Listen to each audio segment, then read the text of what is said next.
ሰላም ጤና ይስጥልኝ ክብራትና ገጽ ተከታታዮች እንደምን አላችሁ? እኔ አለው እግዚአብሔር ይመስገን ደህና ነኝ። ዛሬም በጠቃሚና በአዲስ ፕሮግራም በድጋሜ ተገናኝተናል።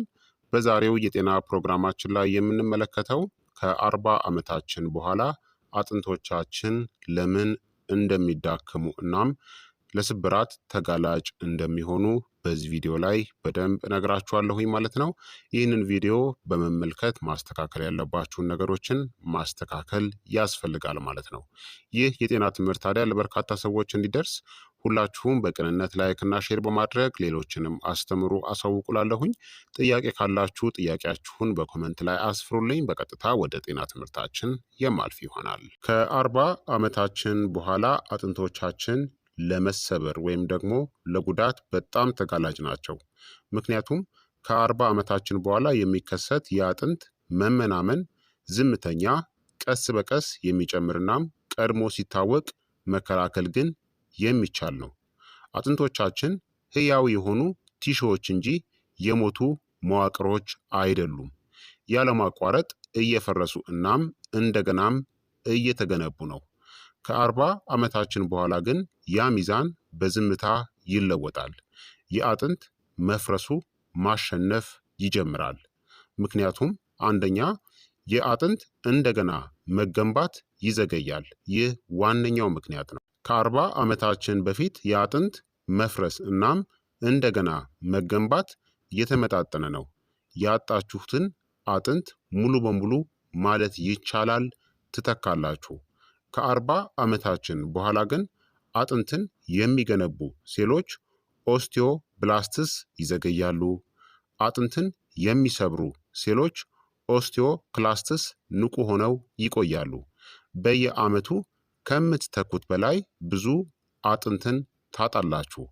ምንም አይነት ህመም ባይኖርም እንኳን አጥንቶቻችሁ ከ40 ዓመት በኋላ ከዓመት ወደ ዓመት ጥንካሬያቸው እየቀነሰ እናም በቀላሉ የሚሰበሩም እየሆኑ ይሄዳሉ ማለት ነው። ሁለተኛ የሆርሞን መጠኖች ይቀንሳሉ። በተለይ ኤስትሮጅን እናም ቴስቶስትሮን። ኤስትሮጅን ለሴቶች የሆነ ሆርሞን ሲሆን ኤስትሮጅን የአጥንትን መፍረስ በመቀነስ አጥንትን ይጠብቃል።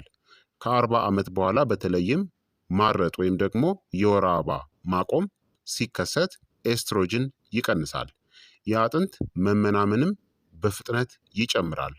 ሴቶች በማረጥ አካባቢ ባሉት ዓመታት ውስጥ እስከ 20% የሚሆነውን የአጥንት መጠናቸውን ሊያጡ ይችላሉ።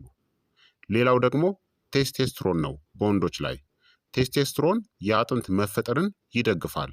መጠኑ ከ40 ዓመት በኋላ ቀስ በቀስ ይቀንሳል። የአጥንት መመናመን ከሴቶች ይልቅ ቀርፋፋ ቢሆንም አሁንም እውን ነው። ሆርሞኖች እንደ አጥንት ጋሻ ያገለግላሉ። ሲቀንሱ አጥንቶች ለጉዳት ተጋላጭ ይሆናሉ።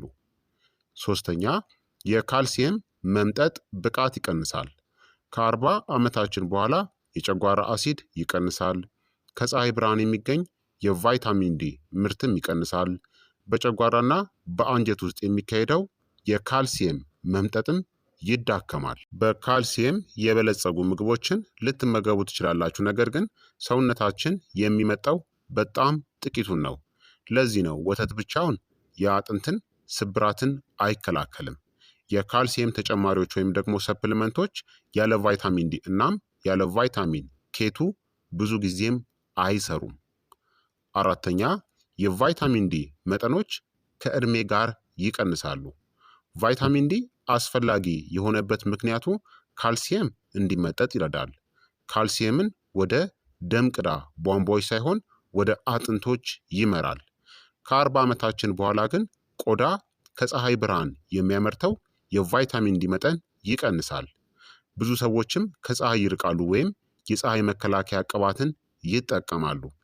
የቤት ውስጥ የአኗኗር ዘይቤ እጥረቱን ደግሞ ያባብሰዋል። ዝቅተኛ የቫይታሚን ዲ መጠን ማለት ካልሲየም ሳይጠቅም ይባክናል ማለት ነው። አምስተኛ የጡንቻ መጠን መቀነስ የአጥንትን ጥንካሬ ይቀንሰዋል። ጡንቻዎችና አጥንቶች አጋሮች ናቸው። ከ40 ዓመታችን በኋላ የጡንቻ መጠን ይቀንሳል። ሳርኮፒኒያ የምንለው በአጥንቶች ላይ የሚኖረው የመሳብና የመጫን ኃይልም ይቀንሳል። አጥንቶቻችንም ጥቂት የጥንካሬ ምልክቶችም ይደርሳቸዋል። አጥንቶች ጠንካራ ሆነው ለመቆየት ግፊትና ተቋውሞ ወይም ደግሞ ትንሽ ጫና ያስፈልጋቸዋል። ጭንቀት ወይም ደግሞ ግፊት ከሌለ ጥንካሬ በፍጹም አይኖርም። ስድስተኛ የክብደት ተሸካሚ እንቅስቃሴዎች ማነስ ነው።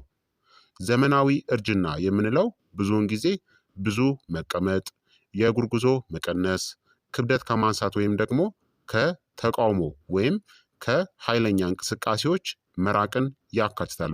በተለይ በአሁኑ ትውልድ ላይ የሚታይ ነው። በአሁኑ ሰዓት ብዙ ሰዎች እንቅስቃሴን አያደርጉም። ብዙ ጊዜ ተቀምጠው ይውላሉ። የእግር ጉዞ መቀነስም አለ። ትራንስፖርቶችን በተደጋጋሚ መጠቀም ስላለ ማለት ነው። እነዛ ግን በጣም ጠቃሚ ናቸው። በተለይ ለአጥንቶቻችን። አጥንቶች ለስበት፣ ለግጭት ወይም ደግሞ ለተጽዕኖ፣ ለጭነት ምላሽ ይሰጣሉ። ዋና ለልብ በጣም ጥሩ ነው፣ ዋና ማለት ነው።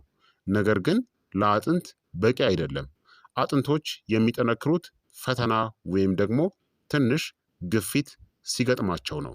ሰባተኛ ስር የሰደደ ብግነት ወይም ደግሞ ኢንፍላሜሽን ከእድሜ ጋር ይጨምራል።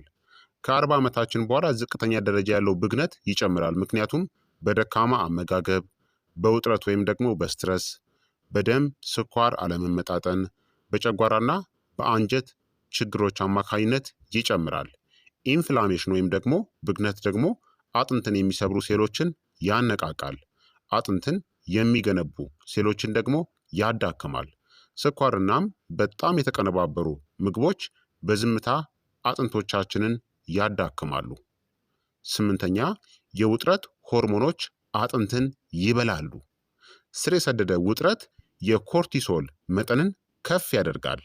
ይህም ካልሲየምን ከአጥንት ይስባል፣ የአጥንት መፈጠርን ያግዳል፣ ጡንቻዎችን እናም ሚዛንን ያዳክማል። የረጅም ጊዜ ውጥረት ማለት ተሰባሪ አጥንቶችናም ከፍተኛ የመውደቅ አደጋንም ያስከትላል። ዘጠነኛ የተወሰኑ መድኃኒቶች የአጥንት መመናመንን ያፋጥናሉ።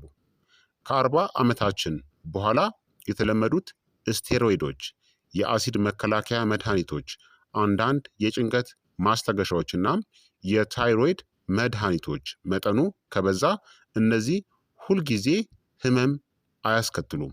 ጉዳቱ የሚደርሰው በዝምታ ነው ማለት ነው።